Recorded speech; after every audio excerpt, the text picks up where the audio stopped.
राधे राधे दोस्तों, मैं आचार्य राधा वल्लभ मिश्रा आपका हमारे यूट्यूब चैनल एस्ट्रो प्रॉफिट में बहुत बहुत अभिवादन करता हूं।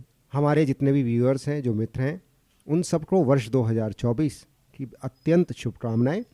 और मैं आशा करता हूं आने वाला जो वर्ष 2024 है वो आप सबके जीवन में अत्यंत सुख, समृद्धि और प्रसन्नता लेकर आए।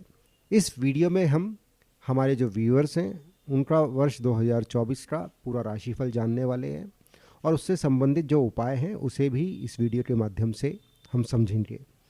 सबसे महत्वपूर्ण बात यह है, जब भी हम वार्षिक राशिफल के विषय में जानना चाहते हैं तो दो मेजर प्लैनेट्स हैं, शनि और बृहस्पति। उनके विषय में जानना बहुत ही ज़रूरी है। वह आपकी राशि पर किस तरह से प्रभाव देने वाले हैं और साथ ही साथ दो शैडो प्लैनेट्स जो हैं, राहु और केतु, उनका प्रभाव भी किस तरह रहने वाला है उसे भी इस वीडियो के माध्यम से हम जानने वाले हैं। और उससे भी बहुत सारी चीज़ें स्पष्ट हो जाती हैं। जब भी शनि के विषय में बात होती है तो शनि का अर्थ ज्योतिष में है समय, और शनि ये निर्धारित करते हैं कि इस समय पर यह विशेष इवेंट होना चाहिए। ये इवेंट होने का समय बताते हैं और बृहस्पति उस अवधि में अपना आशीर्वाद देते हैं। और जब ये दोनों चीज़ें मिल जाती हैं तब हमारे जीवन में वो इवेंट होता है। तो इस वर्ष ये किस तरह से आपके ऊपर अपना प्रभाव देने वाला है उसे समझते हैं। मकर राशि के जो हमारे मित्र हैं, इनके लिए शनि अपनी मूल त्रिकोण राशि कुंभ में से अर्थात आपके दूसरे स्थान से जा रहे हैं। तो ये स्पष्ट तौर पर बता रहे हैं कि चंद्रमा से दूसरे भाव पर जब शनि जाते हैं तो वो 7.5 का अंतिम चरण होता है। तो शनि की 7.5 इस समय चल रही है। साथ ही साथ बृहस्पति जो है वो 1 मई 2024 तक मेष राशि में आपके चतुर्थ स्थान से जा रहे हैं और वहाँ से वो अष्टम भाव, दशम भाव और द्वादश भाव पर अपना प्रभाव डाल रहे हैं। 1 मई 2024 के बाद वह वृष राशि में अर्थात आपके पंचम स्थान से गोचर करेंगे और वहाँ से वो आपके नवम भाव पर, लाभ भाव पर और प्रथम भाव पर दृष्टि देने वाले हैं। राहु पूरे वर्ष मीन राशि में आपके तीसरे स्थान में है और वहाँ से वह सप्तम भाव, नवम भाव और लाभ भाव पर अपनी दृष्टि दे रहे हैं। केतु जो है वो नवम भाव में, कन्या राशि में, और वहाँ से वो प्रथम भाव, तृतीय भाव और पंचम भाव पर अपना प्रभाव डाल रहे हैं। आइए समझते हैं इन सब का आप पर किस तरह प्रभाव पड़ने वाला है। तो यहाँ पर बृहस्पति जो है वो बहुत बार चिंताएं देता है, अननेसेसरी टेंशन्स देता है, कार्य क्षेत्र में थोड़ी बहुत परेशानियाँ और व्यवधान आता है। पदोन्नति यदि होने वाली है तो उसमें थोड़ा विलम्ब हो जाता है। जायदाद संबंधी मामलों में मनमुटाव या मुकदमेबाजी की संभावना बन जाती है। शत्रुओं से इस पीरियड में विशेष तौर पर बचना चाहिए, उसमें विवाद में नहीं पड़ना चाहिए और कोशिश करें कि कोई नए शत्रु इस पीरियड में ना बने। अपने संबंधियों से, मित्रों से यथासंभव मधुर संबंध बनाएं। और इन दिनों वित्तीय रूप से भी ये समय बहुत ज़्यादा अच्छा नहीं है। शनि दूसरे भाव में विराजमान है और बृहस्पति का द्वादश भाव पे दृष्टि डालना वो ये भी बता रहा है कि खर्च जो है, व्यय जो है वो बढ़ने वाले हैं। यात्राओं पर भी पैसा जाने वाला है। इस समय पशुओं से बचना चाहिए, उनसे इंजरी होने की संभावना है।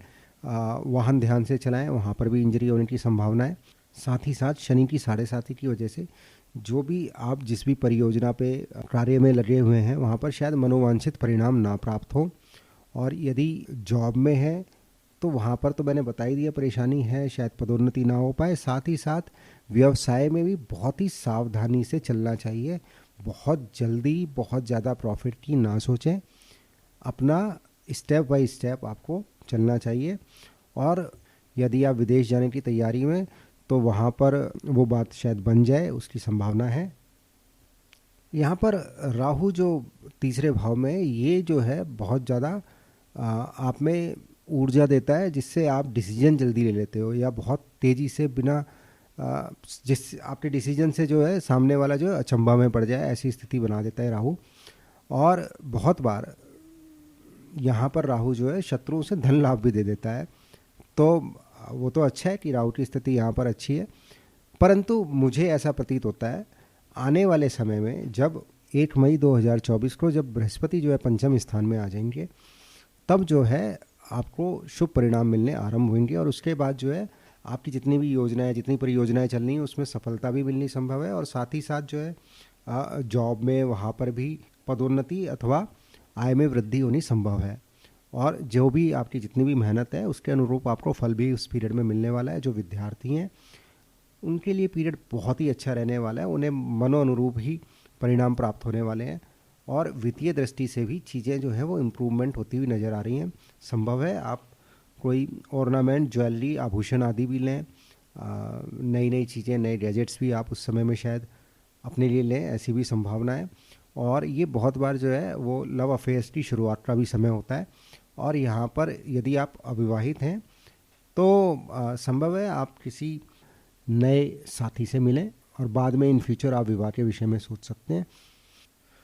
और इस समय में राहु तीसरे स्थान पे, केतु नवम स्थान में, बृहस्पति पंचम स्थान में, तो आप जो है आपकी जो बुद्धि है वो बहुत प्रबल रहने वाली है, बहुत प्रखर रहने वाली है। आप बड़ा स्पॉन्टेनियस चीज़ों को जवाब देने वाले हैं और स्पॉन्टेनियस ही डिसीजंस लेने वाले हैं जो इन फ्यूचर बहुत ही लाभप्रद रहने वाले हैं। तो ओवरऑल मुझे ये पीरियड जो है मई ऑनवर्ड्स बेहतर ही नज़र आ रहा है। अब बात आती है उपाय। तो सबसे बढ़िया उपाय है आप मछलियों को दाना डालते रहें, इससे वित्तीय स्थिति में सुधार होगा। और दूसरा जो है शनि की 7.5 जो चल रही है, तो उसके लिए आप प्रत्येक शनिवार पीपल पर दिया जलाते हैं तो उससे भी बहुत राहत मिलती है। आपने इतने धैर्य से मुझे सुना, उसके लिए बहुत बहुत धन्यवाद। और ये जो वर्ष 2024 का राशिफल है और उससे जुड़े हुए जो उपाय हैं, मुझे ऐसा प्रतीत होता है वो आपके लिए लाभप्रद रहने वाले हैं। और बहुत जल्दी नई वीडियो में फिर से मुलाकात होगी। तब तक के लिए राधे राधे।